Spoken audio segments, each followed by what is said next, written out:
সুনামগঞ্জ, মৌলভীবাজার, হবিগঞ্জ, ফেনী, চট্টগ্রাম, নোয়াখালী, কুমিল্লা ও খাগড়াছড়ি জেলা ভারী বর্ষণ ও ভারত থেকে আসা পাহাড়ি ঢলে বন্যা কবলিত হয়ে পড়েছে।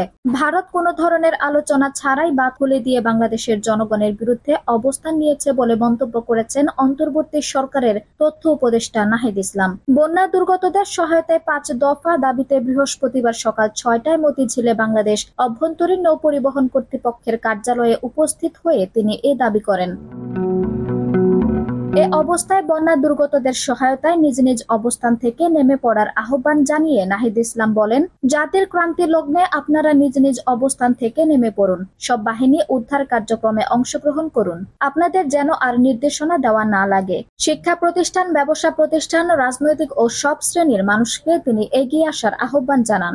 এ সময় বন্যা দুর্গত এলাকায় দ্রুত সরকারি বেসরকারি স্পিডবোট পাঠানো সহ ৫ দফা দাবির বাস্তবায়ন না হলে বাংলাদেশ অভ্যন্তরীণ নৌ পরিবহন কর্তৃপক্ষের কার্যালয় থেকে যাবেন না বলে জানান তথ্য উপদেষ্টা। এদিকে দুর্গত এলাকাগুলোতে প্রয়োজনীয় সহযোগিতা না করার অভিযোগে ৫ দফা দাবিতে ঢাকা বিশ্ববিদ্যালয়ের শিক্ষার্থীরা ভোর ৪টায় মতিঝিলে বিআইডব্লিউটিএ কার্যালয়ের সামনে অবস্থান করেন। ১ ঘন্টা অবস্থানের পর শিক্ষার্থীদের তোপের মুখে চেয়ারম্যান একজন প্রতিনিধি পাঠান। এ সময় তথ্য উপদেষ্টা নাহিদ ইসলাম এসে নৌপরিবহন কন্ট্রোল অফিসের কার্যক্রম বন্ধ পেয়ে কর্তৃপক্ষের সঙ্গে কথা বলেন এবং জবাবদিহি নিশ্চিতের কথা জানান। পরে শিক্ষার্থীরা ৬:৩০টার দিকে অবস্থান ছেড়ে দেন। কর্তৃপক্ষকে উদ্দেশ্য করে নাহিদ ইসলাম বলেন, অনতিবিলম্বে সরকারি বেসরকারি সকল বোট দুর্গত এলাকায় নিয়োজিত করতে হবে। বেসরকারি প্রতিষ্ঠানগুলোকে আহ্বান করে বলুন, প্রধান উপদেষ্টা থেকে নির্দেশ আছে, ১ ঘন্টার মধ্যে কন্ট্রোল রুম চালু করুন। জাতীয় সংকটের সময় দায়িত্ব পালনে অবহেলা করেছে তাদের বিরুদ্ধে পদক্ষেপ নেওয়া হবে বলেও জানান তিনি।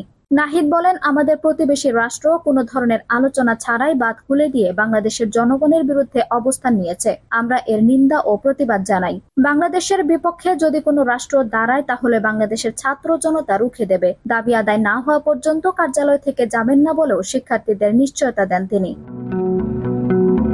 শিক্ষার্থীদের ৫ দফা দাবি উপস্থাপন করেন ঢাকা বিশ্ববিদ্যালয়ের শিক্ষার্থী রিফাত আহমেদ। দাবিসমূহ: সরকারি বেসরকারি যত স্পিড বোট আছে এই মুহূর্তে বন্যা কবলিত স্থানে পাঠাতে হবে। ছোট ছোট লঞ্চ বিভিন্ন পোর্টে যেগুলো আছে খুব দ্রুতই বন্যা কবলিত এলাকায় পাঠাতে হবে। বন্যায় উদ্ধার কাজে নিয়োজিত সব যানবাহনকে কর্তৃপক্ষ থেকে জরুরিভাবে জ্বালানি সরবরাহ করতে হবে।